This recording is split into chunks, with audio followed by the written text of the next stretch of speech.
So welcome again, everybody. We've got a great topic for you all. Why mediocre Wi-Fi isn't enough for high-density areas. And we've got a great panel, as we always do. Jim Vada, our Chief Wireless Officer, CWNE 183, is with us today. And we also have Chris Minton, one of our solutions engineers. Welcome, Chris. Thanks for joining us today. We are definitely looking forward to hearing from you. And I'm going to pass you the controls here so we can get started. Great. So let me just show my screen and let me know when you guys can see it. We've got you. All good. Okay. You guys can hear me okay? Yep. Again, I'm turn it into just like a wireless access point. I'm constantly paranoid if you guys can hear me or not.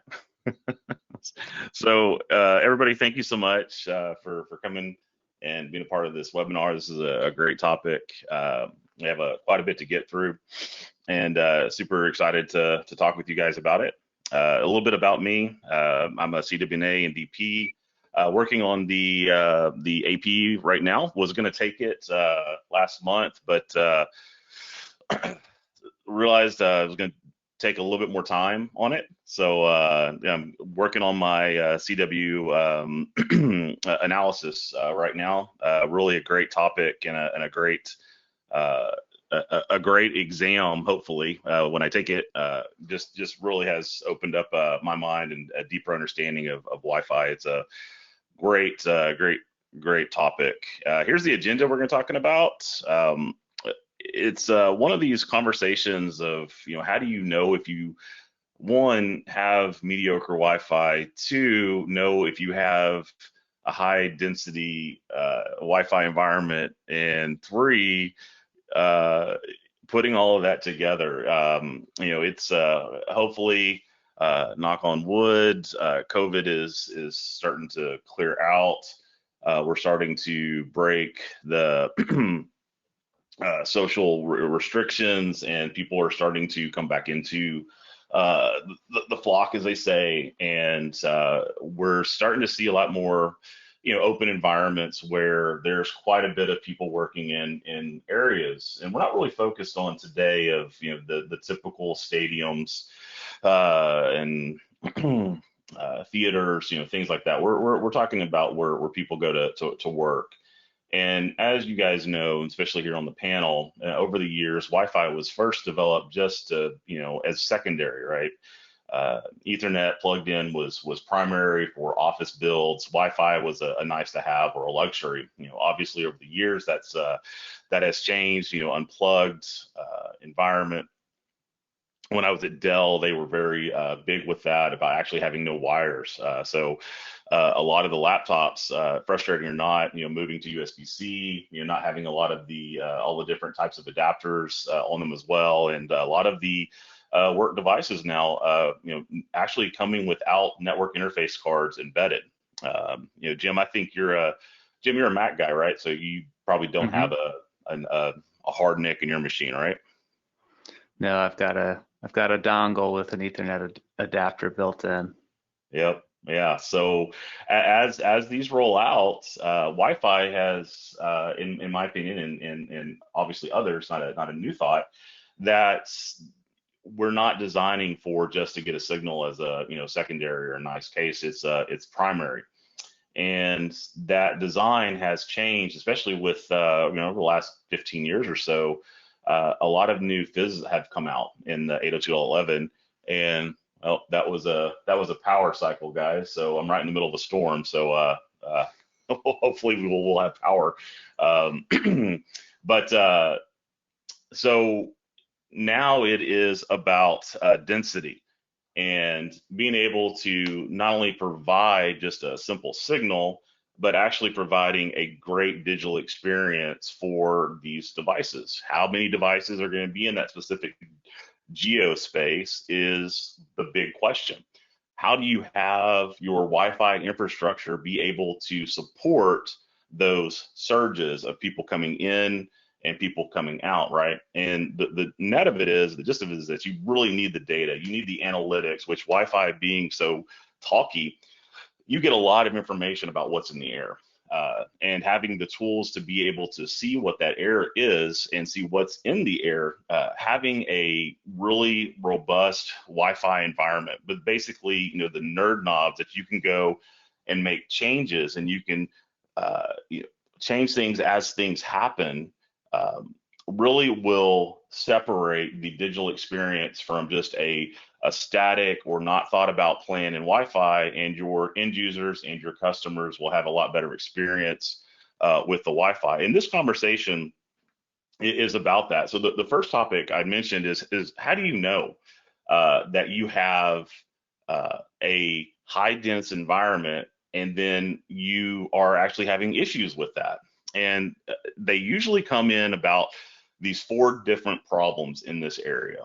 And when I speak of area, I'd like you to think about the places that you're responsible for, and not just the buildings, but actually the areas of people that are working, not your Wi-Fi general overall, but actually where people are actually with the Wi-Fi devices, the stations, right? You will see that the end users will talk about application timeouts, right? They will talk about download slow or VoIP drops, or upload slow. They won't say that in that type of technical jargon, but they will say, I can't get connected, or my connection keeps dropping.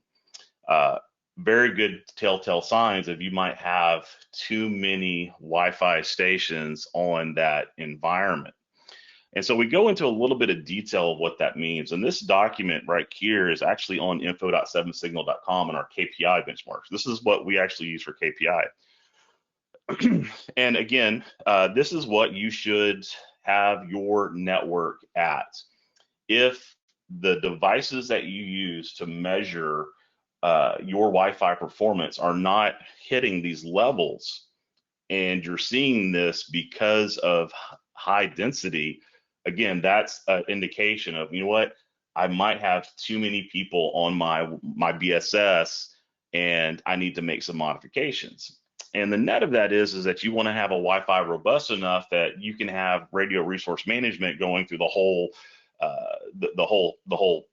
BSS, but you want to have the ability also in some certain areas to actually make some individual changes to those APs in that basic service set. You want to be able to fine tune where you need to, and then have an overall feature to get that experience. So I just want to highlight a few here. Let me see if I can get my highlighter to work.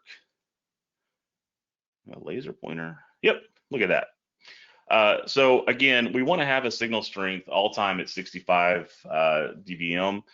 67 is the standard for VoIP. That's really where we want to look at.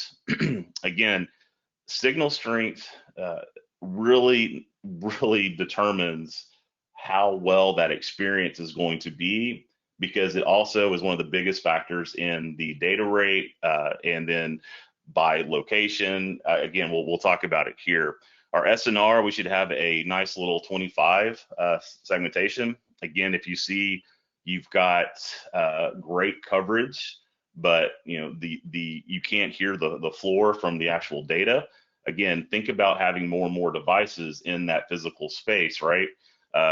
Also, not just the Wi-Fi clients, but also the APs, and then also other APs outside of your environment, especially if you're in a mixed office use or type of environment. Think about all the noise and thinking about how much the wireless NIC on that client station has to deal with when there is a lot of wireless clients and a lot of different APs and a lot of different BSSIDs being broadcasted all through that air. That wireless NIC is going to have to make and have those conversations, and your AP and your controller are also having to deal with that all the time, on top of just saying, hey, I'm just being used just for the connectivity, right? I just need to do get on the line and get going.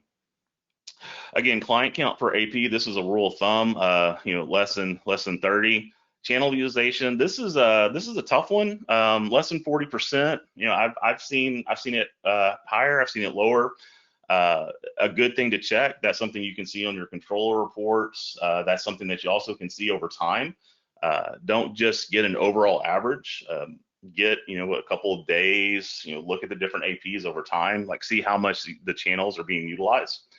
and get a nice little trend set. And you start to make those decisions. Do I have a high dense network? And if I do, I need to make some changes for it. Because I think what has happened is, and why this topic is probably so in relevance, is that we've built networks, and all of a sudden there's more Wi-Fi NICs coming in. To the point of Don's trivia question, a lot more devices have come on Wi-Fi. We might have built something for 4 or 5 years ago, 8 years ago, and all of a sudden, we're seeing our networks going, or we've used architecture diagrams or best practices guides maybe that were just to get a signal, and all of a sudden the actual client has changed. We're no longer connecting to Ethernet all the time. We're in Wi-Fi, right? So data rate, huge point of contention, pun intended.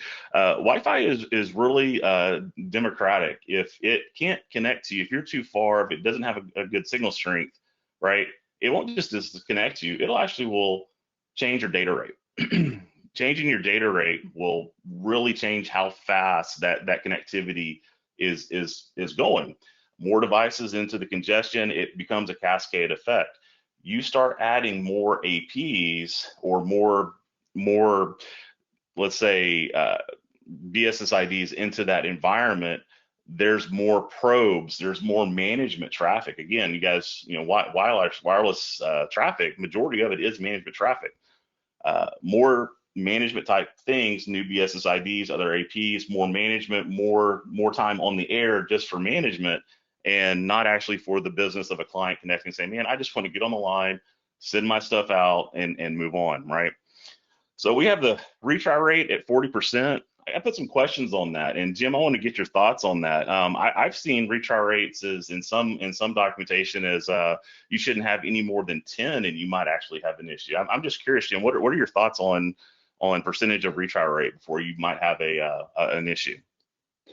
Well, it all depends on the applications you're using. So if you're using real-time apps like voice and video, particularly voice, you want retry rates probably less than 10%. And the vendor of that voice handset, if that's what you're using, will probably have a number they specify. If you're not doing voice, then retry rates that are higher might be acceptable. We want to keep them as low as possible, but retries are a normal part of healthy Wi-Fi operations. So, and they're also, extremely dynamic. When we look at them, over time, we see spikes and lulls, and there's also, of course, a measurement problem that goes into it. We could do a whole webinar just on retries, I think. But the important thing is it really depends on your application requirements. Yep, absolutely. Thank you for that. Some other information again. When do we consider if a download's too slow? And we like to say, you would be underneath 5,000 milliseconds, right? Again, good rule of thumb: if it takes more than 5 seconds for a page to load, usually that's a user experience issue. And the big thing where we're developing Wi-Fi networks now for mostly VoIP, just to really just cover all your bases. We want to have a packet loss, full time of under 1%. Again, we're talking packets, we're talking network, we're talking layer 3, right? And then ping latency, you don't want to have anything more than 150 milliseconds, right? You want to have, and that's actually, the max. You want to have a lot more robust network on that. And then very specific to VoIP is with jitter. Again, you want to have under 10 milliseconds. Again, we talk about this in the next one about MOS, right? And then again, when we talk about a high dense environment, we're not just talking about clients. Also, we're talking about we might have too many APs in the environment towards how many clients we have. We might have put too many APs, which I've seen in my career here at 7 Signal, and several times where there's been way too many APs in the environment based on clients. And as our leader of customer excellence and service likes to say, the number one contender with Wi-Fi interference is other Wi-Fi. And again, we look at this with the MOS. MOS is a great thing to looking at a scale. That's something that can be looked at to see, you know, where you're at. Again, going back to that interference. Again, downloads, these are just things. I'm going to rush through these because I want to be considerate of time because we've got quite a bit more to go to. But these are, you know, what we're looking at. Again, you know, hopefully no one's looking at Netflix in the office. If they are, maybe it's for work, right? But Netflix even says 5 meg, right, is what you want. And then that's the basic, you know, high hits of like, do I have some issues here, right? And then let's talk about what that actually means on the devices. And with the Wi-Fi environments that you have, you want to be able to identify this and be able to mitigate this problem by actually being able to move, you know, quote unquote, some of those nerd knobs. So limited airtime, this is my point about management. Again, if you get an oversaturated environment, there's going to be a lot of management overhead. The line is basically open for anybody. So you want to, in a perfect world, you want to have less management and you want to have more of just data, you know, coming back and forth between the clients and the APs. In congestion, again, you want to, it's going to show itself as a congested network. You're going to see one of the telltale signs for this environment is your signal strength for everybody is fantastic, but congestion and drops are all over the place. It's a telltale sign that there's too many devices possibly contending to the line or possibly interference, which are basically in some cases related. And you'll see this on drops, and you'll see this with limited throughput as well. So limited airtime, again, I'm just, that's basically our 7-signal definition of what it means. Again, kind of hit that about the percentages. Congestion, again, towards what Jim's comment was, congestion is really relative to what the application of the end user is using. A full-blown wireless VoIP, very roaming all over the place with a whole bunch of others is a completely different congestion scenario set than something that never uses any type of voice, is stationary, but it's just connected to the Wi-Fi and sends information, right? It can deal with that. VoIP cannot. So again, knowing what your end users and your customers are using in their day-to-day into the business is really important to that Wi-Fi environment, especially in high dense, so you know exactly what's happening. Right. We see it in hospitals quite a bit. It's not good enough just to say, oh yeah, you've got a wireless signal, so everything's fine, you know, see you later. That might have been okay like 15 years ago, but now it's mission critical, as you guys on the calls know, that you can't just provide that for your customers, for your end users, and say, well, you have a Wi-Fi signal, yeah, it can't work. Well, it does not work. It's all about digital experience now. So again, these are some of the from the eye of the administrator of what you can see, from the eye of the customer of what's happening in those environments. And again, just basic service level KPIs of, you know, hitting these steps of saying, I have, you know, these types of throughput, I have these types of connectivity. That's what I'm going for, right? So we went over real quickly because I wanted to spend time, you know, on this third topic about the Wi-Fi environment you have. 7-signal is vendor agnostic. We don't plug into anybody. We don't have any connections with other vendors. Our stuff, our products are very just, if you run on the standards of Wi-Fi, you know, we can understand and we can interpret what you have. So we work with all of them, and every vendor has got great pros, great cons. We're not talking that you need X over Y because of certain environments. But what we are saying, especially in this one, is that if you have determined that your environment is definitely high dense environment, and your end users, your customers, I don't like calling our customers end users, but the people that we provide these services for, they will see this, and they start seeing this type of loss of connectivity and loss of experience. You know, it affects everything, and they can't get their work done. Of course, it goes back up and then starts troubleshooting, right? So we mentioned the two things, right? How's it shown from the customer, how it actually sees from the admin, and then here's some things that you want to be able to do with your Wi-Fi environment to be able to mitigate these issues. And this is why we talk about mediocre Wi-Fi. You're going to want some Wi-Fi controllers, some Wi-Fi vendors that actually give you the ability to make some modifications here and there when you have determined that you have this environment, because it's not the end of the world. You don't have to do a rip and replace. You don't have to like say, well, only these people can come in at this time. You can actually fix that. That's the great thing about Wi-Fi, is that you can make a lot of changes, and you can really do it really in slivers of physical space to get that network and get that experience working for everybody.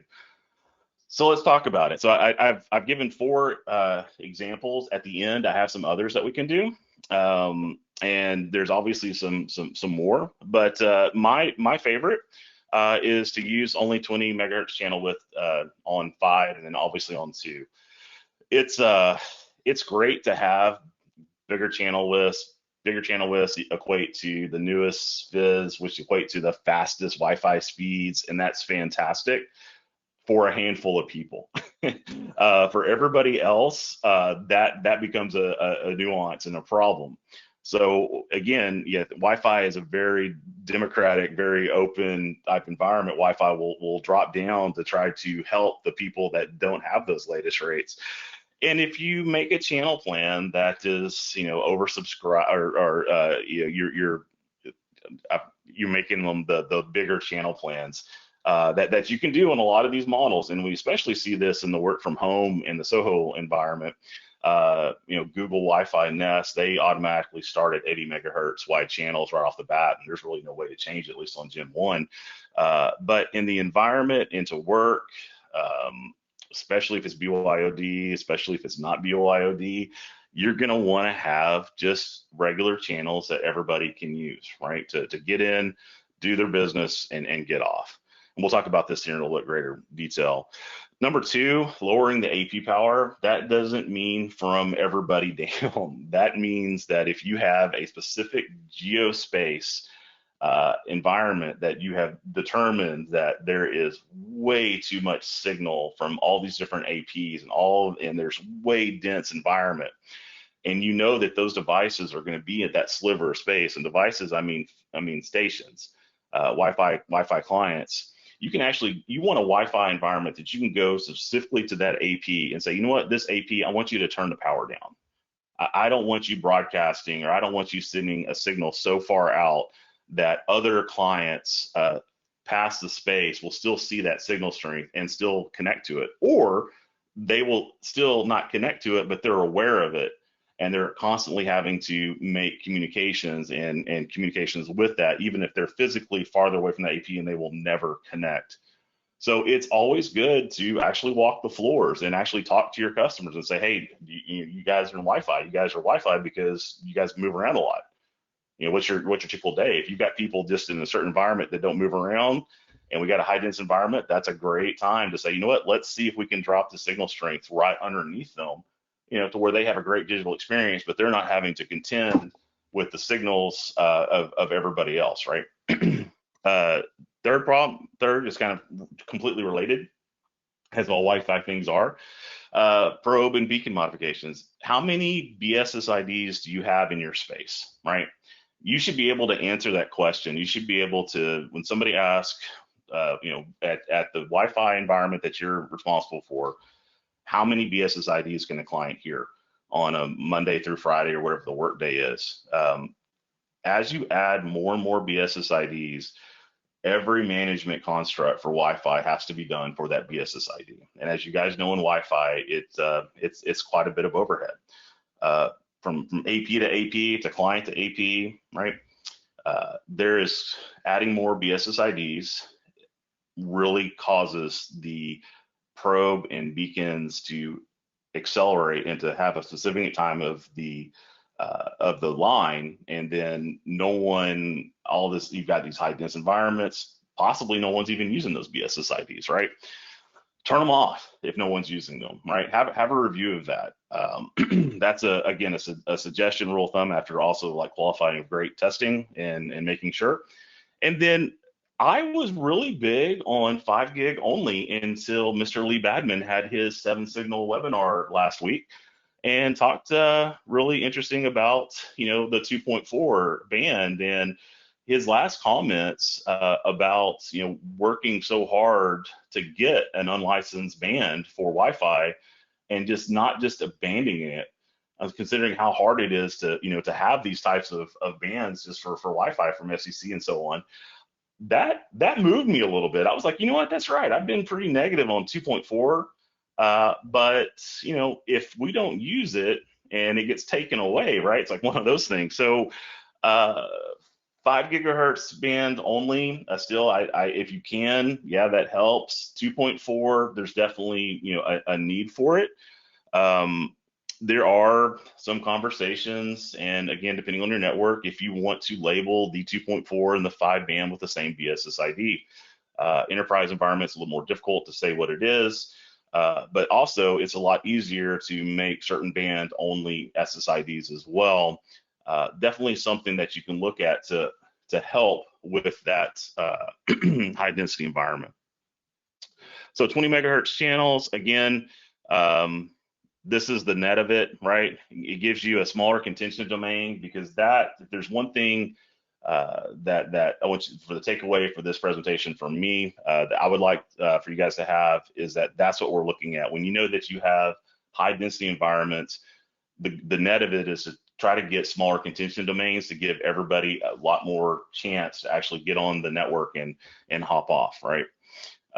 Again, in this PowerPoint will be archived, so you'll have access to some of these reports and some of these case studies. But again, also some nice little tips here to see, you know how things are, you know, if you really need to use this for the plan. I'm a big proponent of this, especially in enterprise networks. Hopefully in 2.4, you shouldn't see this. I am seeing in my day-to-day experience working with and consulting with our customers, a lot of new services coming online that are smart televisions or smart this, that, or the other, and they're actually bonding 2.4, which is really, really odd. But some of these devices that are kind of like sneaker netted in, they're actually doing some really weird stuff on 2.4. So that's something you want to keep an eye out for. And then again, as I mentioned earlier, lowering the AP power, right? So smaller coverage cell. Again, that's what we're looking for. If we've got high environments or high dense environments, that's what you need.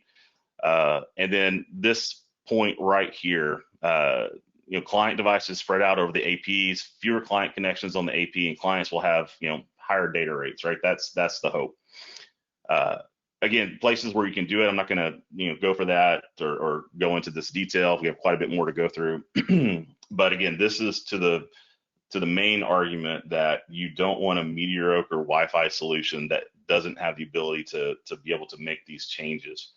And again, things to watch for that we've already talked about, right? If your percentage of management frames is just the majority of the traffic, right? Something I didn't talk about was actually a cell gap. You might find in some of the actual, which is kind of counterintuitive, but you might actually find that there's actually some gaps there in this high dense environment, or maybe that the work environment has actually changed, but the AP placement hasn't. And it's a good chance, good opportunity to have a look at that. And then if you've got some people working probably where what the design wasn't set for, go ahead and throw an AP on there, you know, maybe even do a static channel plan for that AP, right? Just enough to cover that group, right? Spectrum analysis and control reporting. Again, these are the tools that you're going to use to identify these issues and then be able to, you know, solve and recommend. And again, nice little case study here to go over it. And then probe and beacon modification, a thing that you want to look for, right? Have some nice little information here about, you know, trying to stress the point of having a lot of BSSIDs. You have a lot of BSSID, you know, you get, you know, quite a bit of management. It really does multiply. So reducing SSIDs, if possible, reduce or actually make it in where it's not capable for those lowest data rates, and then you can increase the beacon interval. Nice little case study here. So 5 gig design, right? This is a possible, I believe band steering is vendor proprietary. So people have their thoughts on, if band steering actually works or not. A lot of customers will disable and just only have other bands. Again, usually when it comes into a high dense environment, if you just have a 2.4, you're going to get clobbered, especially here in the States, because or elsewhere, there's only really 3 channels that you can use. So definitely you want to have a 5 gig plan with more channels to be able to have that time for contention. But again, possible scenario is, if you're not on 5 in high dense environment, get there. And if you're on 2.4, keep a look at it. And if you need to, go ahead and turn it off. Again, it doesn't interfere with the 5 gig band, but it's one of those less to rule out options. I think it's probably the least out of all of these to do is just to go ahead and turn off the 2.4. Especially with some possibilities of 2.4 going to be with us for quite a while. And then I've mentioned some other options here.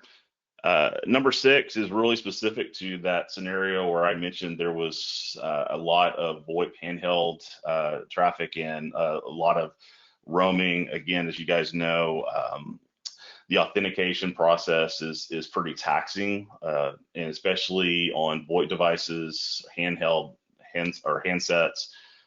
especially when they are moving really quickly. Think of it down the halls. It takes a lot of overhead to get that authentication. A lot of times, most customers will just turn off EAP type authentication and just go back to pre-shared key, just because of that. But that is very specific to those devices, and if those devices are moving very quickly, it's a couple new protocols. We've got a case study here that we can talk about.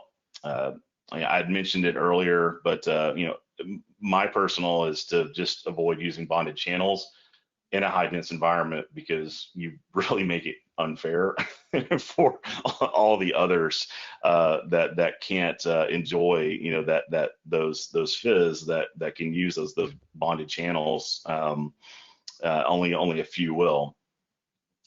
And then again, you can disable some data rates, right? So disabling data rates is a really, if possible, a good thing, because as we talked about, Wi-Fi will start to, when those retry rates will start to slow down the data rates. And of course, there's a whole bunch of fair use that comes involved in some of the protocols.